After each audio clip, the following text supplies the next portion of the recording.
Sandy also has made it clear this offseason that third base is a position that could be upgraded for the New York Mets. The Mets have not really shown a lot of faith in JD Davis, by Sandy alluding to a potential upgrade at third base, not coming to an agreement with JD Davis in arbitration, and the fact that he was brought in by Brodie Van Wagenen. There are multiple players that are available at third base in the trade market, guys like Eugenio Suraez, Nolan Arenado, and Kris Bryant.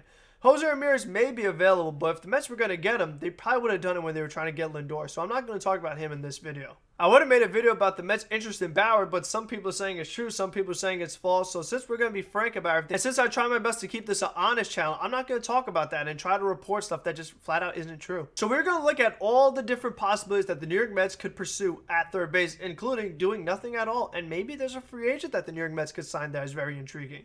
If you guys like this video talking about a particular position and all the different options out there and how it could help the Mets or hurt the Mets, because in a trade, you're going to have to give something up. It's not as easy just taking on a player and boom, you're all good. Nothing bad happens. Comment down below. What do you think the Mets should do at third base? Should they make a trade for one of these three players? And if so, who should it be? And what should they give up for that player? And as always, make sure to subscribe. I always appreciate the support I get. It makes my day when someone subscribes and says, you know, good job. Plenty of people who watch the videos are not subscribed. So if you're not, I encourage you to subscribe since you're watching anyway. Might as well subscribe. There will be a thank you for 1,000 subscribers stream on Thursday. I'm thinking at 8 o'clock. That's what the plan is right now. And obviously on Friday, there's a big live stream with me and several other Mets YouTubers that we will be going over everything involving the Mets. That stream will be Friday night at 7 o'clock, so make sure you don't miss that. With those announcements out of the way, let's talk about third base. Now, since Arenado is the most unrealistic fit for the Mets, we'll talk about him first.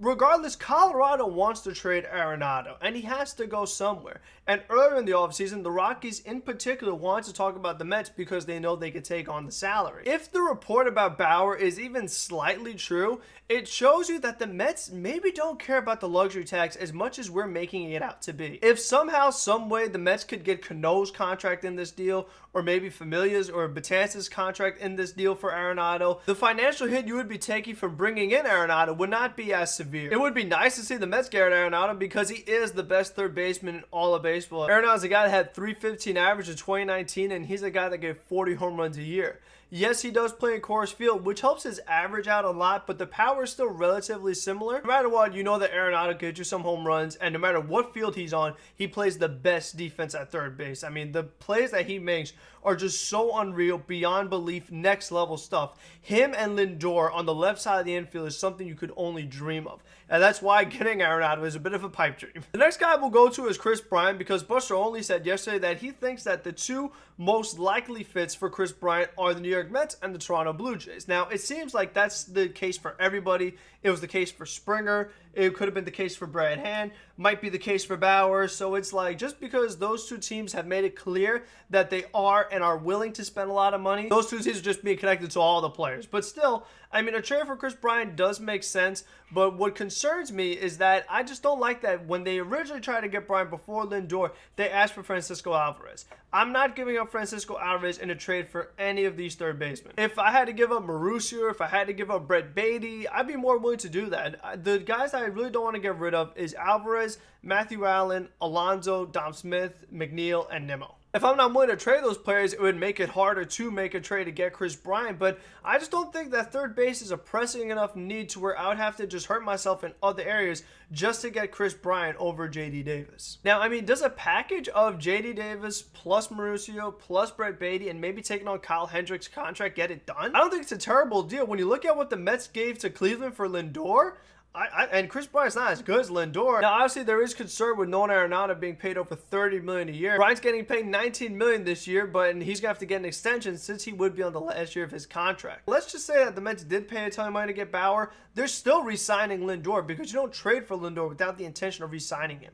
So that puts you significantly over the tax, which makes me think that if you're over the tax, might as well keep going. It's not like you're going to get under it. So maybe the Mets still would be willing to re-sign Kris Bryant, maybe re-sign Conforto. The Mets are going to go over the tax eventually, and we'll see what happens with the new CBA. So, I mean, I feel like anything is possible right now with the way things are going in this offseason. Bryant being on last year of his deal makes it unrealistic, but I think that the trade package maybe you could pull it off and see what happens with the next CBA and just hope for the best. The third potential trade candidate is Eugenio Suraez, which would be a really nice deal because Suraez has a big-time power bat. This is a guy that was battling Pete Alonso for the home run crown lead in the National League when Suraez hit 49 home runs. So, I mean, if you have two guys in your lineup that have the capability of hitting 50 home runs, add them with a on-base percentage machine in Nemo, a average machine in Jeff McNeil, and really good hitters in Michael Conforto and Dom Smith, plus one of the best players in the league, Francisco Lindor. I mean, that makes for such a crazy lineup if you somehow were able to swing in Eugenio Suraez. Also, Sonny Gray would be a really nice addition to this rotation. I know not everybody loves him, but if you don't like Sonny Gray, I encourage you to check out his pitch usage between Cincinnati, Oakland, and the Yankees. It's drastically different. If you watch Sonny Gray when he was with the Yankees, he was just bouncing stuff in the dirt all the time, which is not the way that he wants to pitch nor should pitch. In Cincinnati, he changed his approach back to the way he used to be, and all of a sudden, Sonny Gray was a really good pitcher again. What's good about Suraez compared to Bryant, compared to Arenado, is that Suraez has a very reasonable contract and he's under team control for a few years. So even though Kris Bryant's only making a few more than Eugenio Suraez, Bryant's a free agent. But at least Eugenio Suraez, you still have a few more years. I feel like this would be a pretty hefty return in order for the Mets to pull off this trade. I mean, if I just had to guess, I think that obviously JD would probably be in it. But I figure I have to give up, I would say, at least Mauricio. I guess you could put maybe Brett Beatty in this deal. If not Beatty, maybe Mark Vientos. I mean, it would be really tough. Do you have to put in maybe another Major League ready player? Would you have to give up Nemo? I feel that Cincinnati would probably ask for a lot because these are two pretty solid players and not insane contracts that I feel like they're going to be asking for a lot. The fact that the Reds asked the Yankees for Gleyber Torres in order to get Luis Castillo shows you that the Reds, they're not just willing to get rid of players. They're going to make you actually give them a very fair deal. And you can say the same goes for the Cubs since they were asking for Francisco Alvarez for Kris Bryant. If I had to pick one, I really would try to see if I could get that Eugenio Suraez, Sonny Gray deal done because those guys could just help this team out so much. If somebody could keep Francisco Alvarez, could keep Matthew Allen, and hopefully Pete Crow Armstrong and not touch my Major League roster too much, I would be all for that deal. It would help this team out a ton and really take them to the next level. It would give the Mets a very good chance in the postseason. Now, there's a couple other things that the Mets could do. Number one, they could keep JD Davis and let him see how he does because JD Davis has played pretty well as a member of the Mets. He was good in 19.